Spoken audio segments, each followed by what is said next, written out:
चलिए छत्तीसगढ़ का आर्थिक सर्वेक्षण 2019-20 की तरफ आगे बढ़ते हैं। तो अब हमारा जो चैप्टर है वो है संस्थागत वित्त एवं विनियोजन।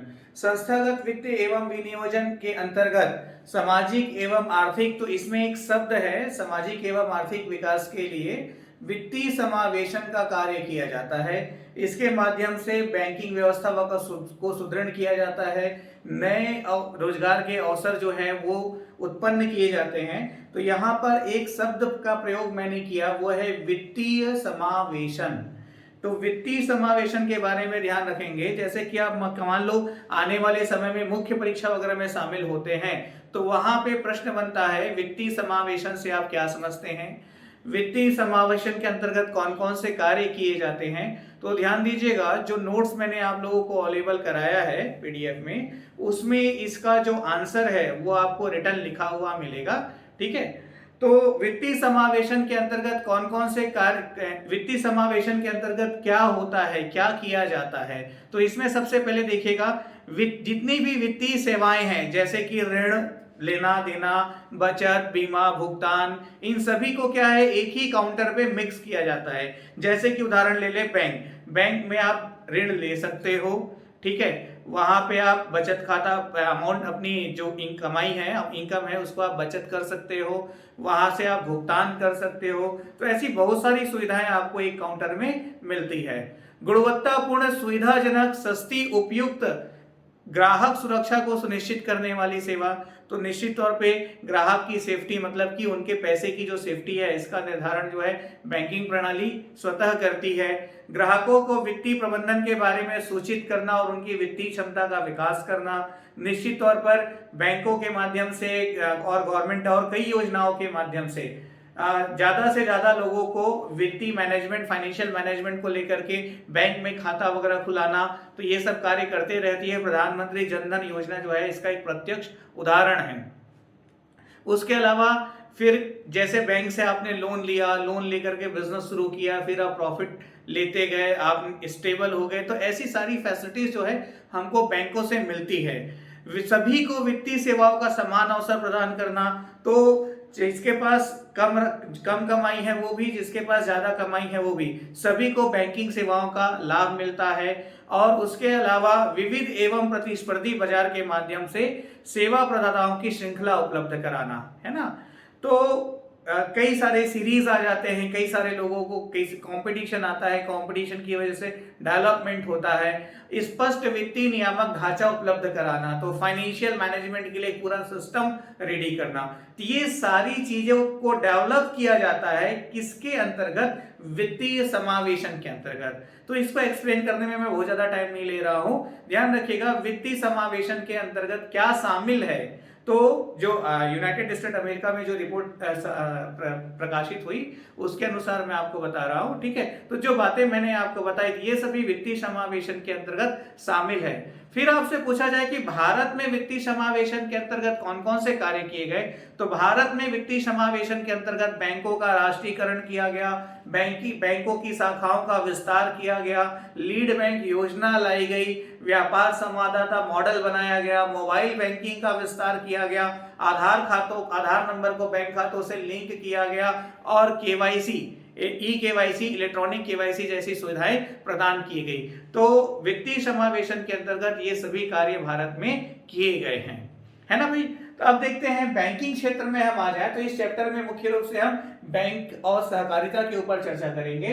तो बैंकिंग क्षेत्र का जो सकल घरेलू राज्य उत्पाद है, राज्य सकल घरेलू उत्पाद है, SGDP जो है, इसमें बैंकिंग क्षेत्र का योगदान है 8,74,462 रुपये, ठीक है भाई, लाख रुपये, ठीक है भाई, 8,74,462 लाख रुपये, जिसमें गत वर्ष की तुलना में 5.33% वृद्धि अनुमानित है। ध्यान दीजिएगा, ए मतलब अनुमानित है, तो 5.33% की वृद्धि पिछले साल की तुलना में अनुमानित है। और बैंकिंग क्षेत्र जो है, जो राज्य का सकल घरेलू उत्पाद है, उसमें 3.8% जो है भागीदार है। तो राज्य सकल घरेलू उत्पाद का कितना हिस्सा बैंकिंग क्षेत्र से मिल रहा है, तो 3.8% बैंकिंग क्षेत्र से मिल रहा है। पिछले साल की तुलना में वृद्धि कितना अनुमानित है, 5.33% वृद्धि अनुमानित है। वर्तमान में छत्तीसगढ़ में कुल 47 बैंक हैं, जिनकी कुल शाखाओं की संख्या जो है 2811 है।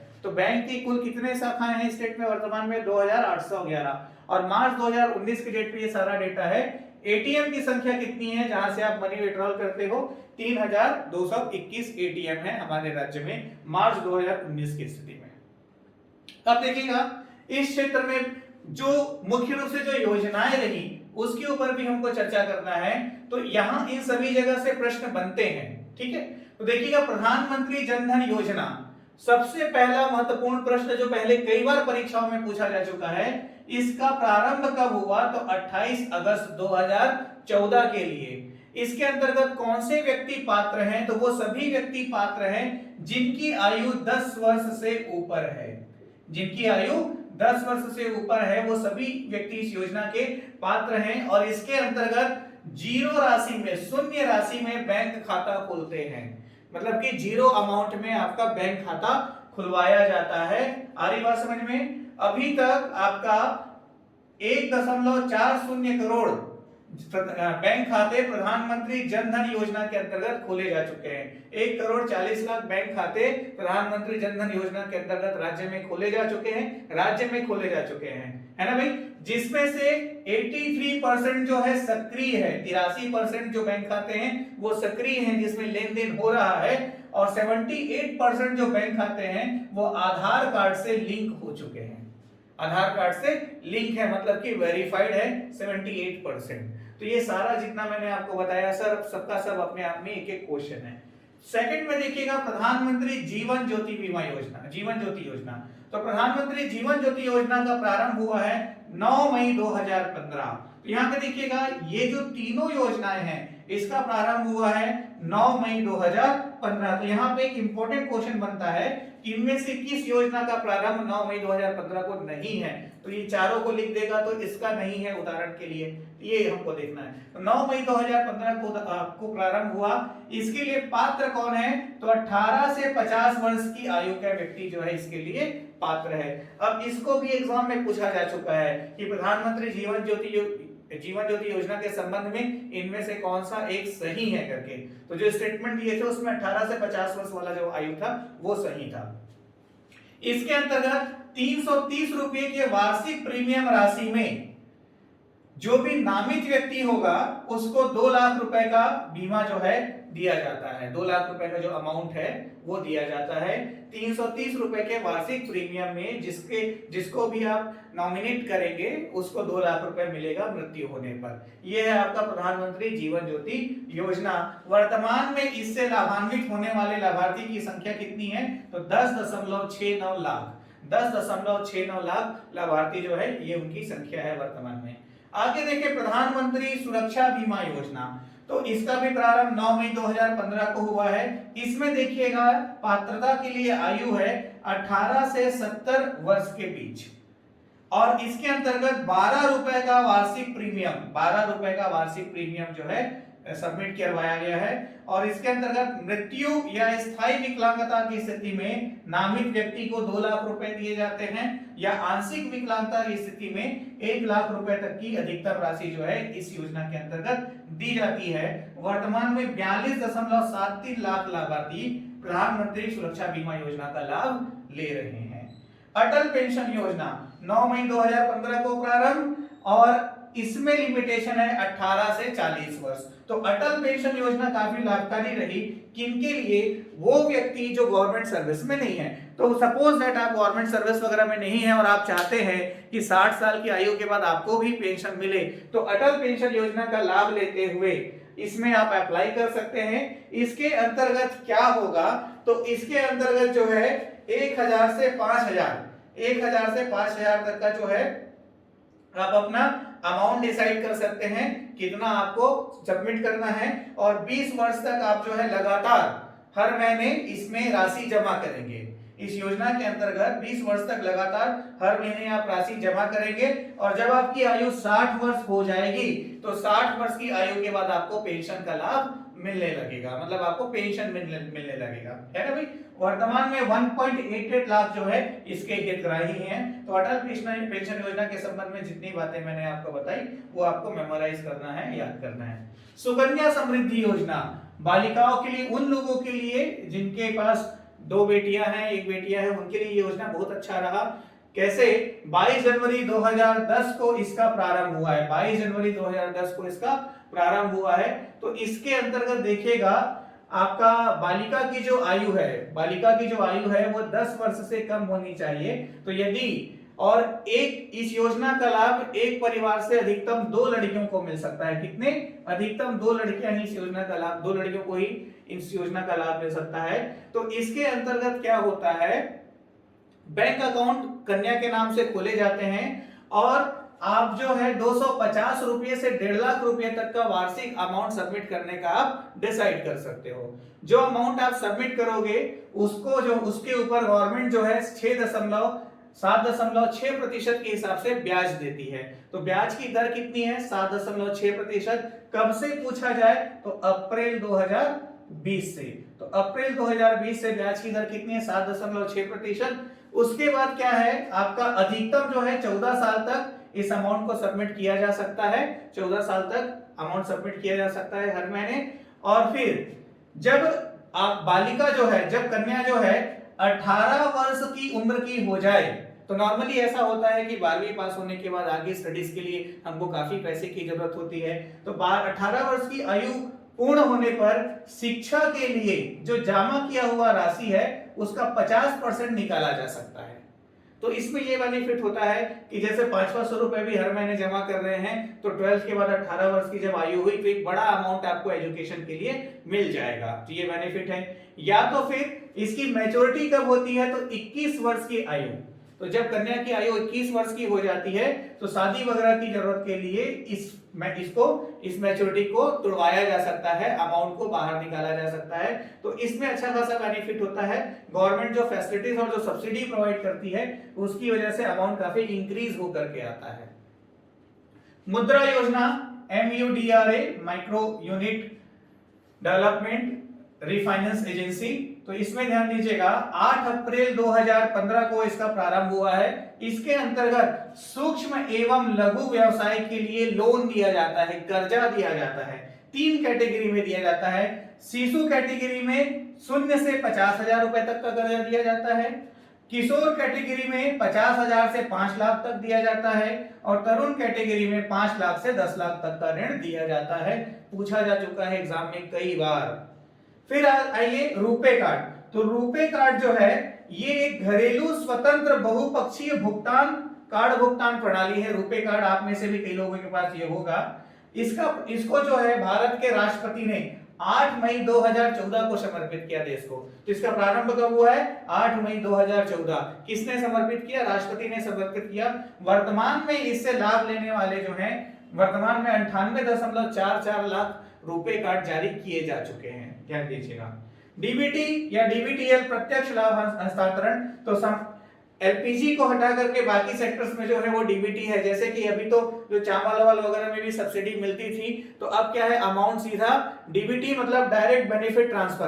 तो इसमें क्या होता है, पैसा जो है हितग्राही के सीधे बैंक खाते में सरकार द्वारा ट्रांसफर किया जाता है। बैंकों की भूमिका इसमें अहम होती है। तो इससे क्या हुआ, जो बिचौलियापन होता था, जैसे आधार कार्ड तो किसी का बनेगा तो एक ही बनेगा, आधार कार्ड से लिंकिंग, जितने सारे बैंक खातों में आधार कार्ड लिंक होगा तो किसी भी एक बैंक खाते में ही आपका पैसा ट्रांसफर होगा।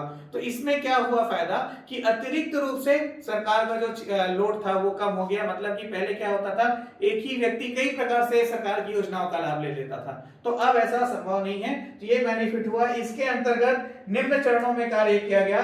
खाते खुलवाए गए, उनको आधार कार्ड से लिंक किया गया। फिर NACH ABPS ये भुगतान प्रणाली सिस्टम में ध्यान रखिएगा।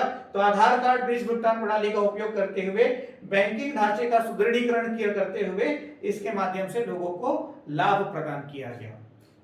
तो ये जितनी भी योजनाएं मैंने आपको बताई हैं, ये जो डेटा मैंने आपको बताया है, वैसे तो जो पीडीएफ में सेंड करूंगा उसमें सारा कुछ आपको लिखा हुआ मिलेगा, फिर भी आप इसको पेन डाउन करें और मेमोराइज करें। 2 बार लिख के देखेंगे तो अपने आप याद हो जाएगा। 4 ऑप्शंस को देखते हुए दिमाग काम कर जाता है, आंसर्स मिल जाते हैं।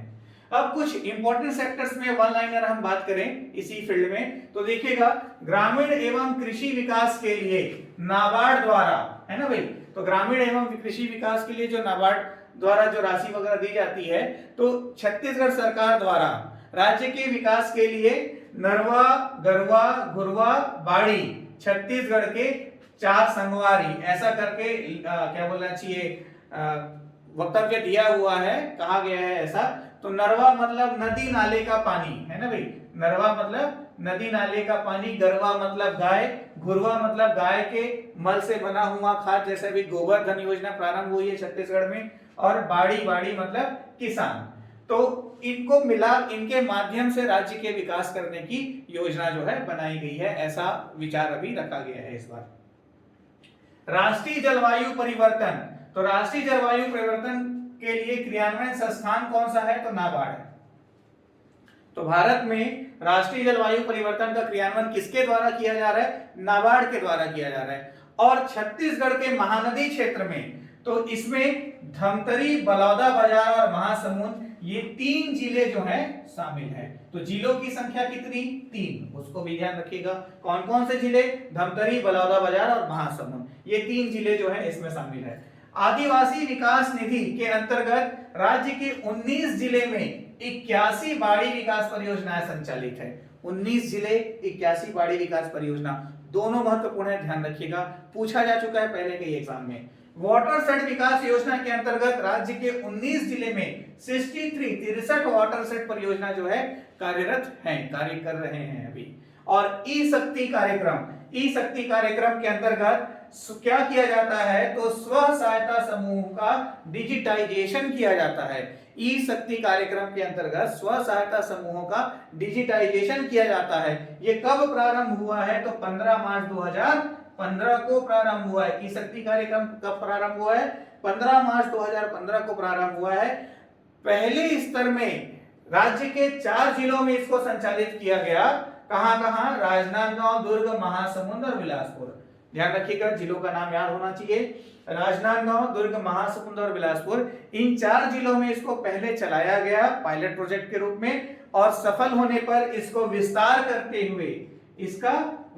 करते हुए 4 अन्य जिलों में भी इसको प्रारंभ कर दिया गया है। वो जिले कौन है, तो बस्तर, दंतेवाड़ा, रायगढ़, कांकेर। तो ये भी प्रश्न बनता है कि इनमें से किस जिले में ई शक्ति कार्यक्रम नहीं संचालित है। ध्यान रखिएगा, ये जो 4 जिले हैं, तो कुल कितने जिलों में ई शक्ति कार्यक्रम संचालित है, तो कुल 8 जिलों में ई शक्ति कार्यक्रम संचालित है। ई शक्ति कार्यक्रम के अंतर्गत क्या किया जाता है, तो स्व सहायता समूह का डिजिटाइजेशन किया जाता है। आ रही बात समझ में, मतलब चीजें बहुत सामान्य हैं, ज्यादा कॉम्प्लिकेटेड है नहीं। ये है कि डेटा है, फैक्ट है, तो वर्कआउट थोड़ा ज्यादा करना पड़ता है। तो ये अभी हमने बैंकिंग वाला पूरा सेक्टर देखा, इसी में अभी हम आगे डिस्कस करेंगे सहकारिता वाले पार्ट में, ठीक है।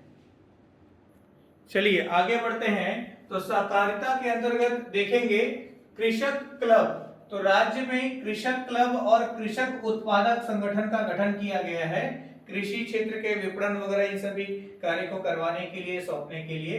तो राज्य में कृषक क्लब की संख्या कितनी है, 700, और कृषक उत्पादक संगठन कितने हैं, 59। तो ये दोनों आंकड़े आपको ध्यान देना है आने वाले एग्जाम के लिए। कृषक ऋण योजना के अंतर्गत अल्पकालिक कृषि ऋण प्रदान किए जाते हैं। 0% की ब्याज दर पर अधिकतम 5 लाख रुपए का ऋण दिया जाता है। अधिकतम 5 लाख रुपए का ऋण दिया जाता है। यह जो है 60:40 के अनुपात में दिया जाता है। मतलब कुल ऋण राशि जो कर्ज लिया जाता है, तो कुल ऋण राशि का 60% नगद दिया जाता है, मतलब कि खाते में ट्रांसफर किया जाता है, और बाकी 40% जो है वो वस्तु के रूप में दिया जाता है। जो भी सामान वगैरह है उस फील्ड से रिलेटेड, जो भी प्रोडक्शन के लिए बेसिक आवश्यकता की जो वस्तुएं होंगी, उन वस्तुओं के रूप में दिया जाता है। इसी के अंतर्गत गौपालन हेतु 2 लाख रुपए तक 1% की ब्याज दर पर ऋण उपलब्ध कराई जाती है। और 2 से 3 लाख रुपए जब होता है तो 3% की ब्याज दर पे ऋण उपलब्ध कराई जाती है। मत्स्य पालन हेतु और उद्यानिकी कार्यों हेतु 1 लाख रुपए तक का ऋण 1% ब्याज दर में उपलब्ध कराया जाता है, जबकि 1 से 3 लाख का ऋण 3% ब्याज दर में उपलब्ध कराया जाता है। किसान क्रेडिट कार्ड के माध्यम से, तो किसान क्रेडिट कार्ड जो है, किसान क्रेडिट कार्ड जो है 2015-16 से बनना प्रारंभ हुआ है, तो ये ईयर यहाँ पे याद रखना है, 2014-15 सॉरी। तो किसान क्रेडिट कार्ड जो है 2014-15 से बनना प्रारंभ हुआ है। इसके अंतर्गत किसानों को अल्पकालिक ऋण दिए जाते हैं अधिकतम 11 माह के लिए, अल्पकालिक ऋण अधिकतम 11 माह के लिए, ठीक है, जो कि प्रति एकड़ कृषक भूमि के पर निर्भर होता है कि उसके पास कितनी जमीन है खेती के लिए। वर्तमान में इसके अंतर्गत 10.80 लाख हितग्राही जो है इसका लाभ ले चुके हैं। ये आपका मार्च 2019 का डेटा है, 31 मार्च 2019 के डेटा अनुसार। अब इसमें आगे बढ़ जाइए, सहकारी शक्कर कारखानों को लेकर हम बात करें तो राज्य में 4 सहकारी शक्कर कारखाने संचालित हैं, है ना, जिसमें सबसे पहला है भोरमदेव सहकारी शक्कर कारखाना। कहाँ स्थित है? रामहेपुर गांव में, कवर्धा जिले में, जिसको वर्तमान में कबीर धाम के नाम से जाना जाता है। पहले कई बार एग्जाम्स में पूछा जा चुका है। इसकी जो स्थापना है वो वर्ष 2002-3 में हुई थी और यहाँ इसकी जो कुल उत्पादन क्षमता है वो 3500 टीडीसी है, 3500, सबसे ज्यादा इसी का है, सबसे पहला भी यही है। मां महामाया सहकारी शक्कर कारखाना केरता ग्राम सरगुजा जिले में अवस्थित है, 2009-10 में स्थापित है, 2500 टीडीसी इसका उत्पादन है। दंतेश्वरी मैया सहकारी शक्कर कारखाना करका भाठा बालोद में स्थित है, बालोद जिले में, 2009-10 में इसकी भी स्थापना हुई थी और इसकी उत्पादन क्षमता जो है 1250 टीडीसी है। सरदार वल्लभ भाई पटेल सहकारी शक्कर कारखाना पंडरिया कवर्धा जिले, कवर्धा मतलब कि कबीरधाम, 2016-17 में स्थापित हुआ, सबसे नवीन सहकारी शक्कर कारखाना है और इसकी उत्पादन क्षमता 2500 टीडीसी है। ठीक है, इसके अलावा यहां से क्वेश्चन इंपॉर्टेंट हो जाता है, मक्का प्रसंस्करण केंद्र जो है कोंडागांव जिले में स्थापित किया जा रहा है, जिसका संचालन जो है दंतेश्वरी मक्का प्रसंस्करण सहकारी समिति द्वारा इसका संचालन किया जाएगा। और भोरमदेव सहकारी शक्कर कारखाना द्वारा इथेनॉल प्लांट कवर्धा जिले में लगाया जा रहा है। कहां? कवर्धा जिले में ही लगाया जा रहा है। तो यहाँ पर कंप्लीट होता है हमारा कौन सा टॉपिक? संस्थागत वित्त एवं विनियोजन। ध्यान रखिएगा, जितनी भी बातें मैंने बताई सब का सब अपने आप में एक एक क्वेश्चन है, तो आप इसको बिल्कुल भी लाइटली नहीं लेंगे, तरीके से इसको पढ़ना है, प्रिपेयर करना है। अगले क्लास में हम एग्रीकल्चर मतलब कि कृषि की एवं संबद्ध सेवाओं के ऊपर चर्चा करेंगे। तो पहले कृषि का बेसिक भी पूरा पढ़ेंगे, फिर इकोनॉमिक को भी उसका पूरा पढ़ेंगे। Wish you all the best, thank you very much.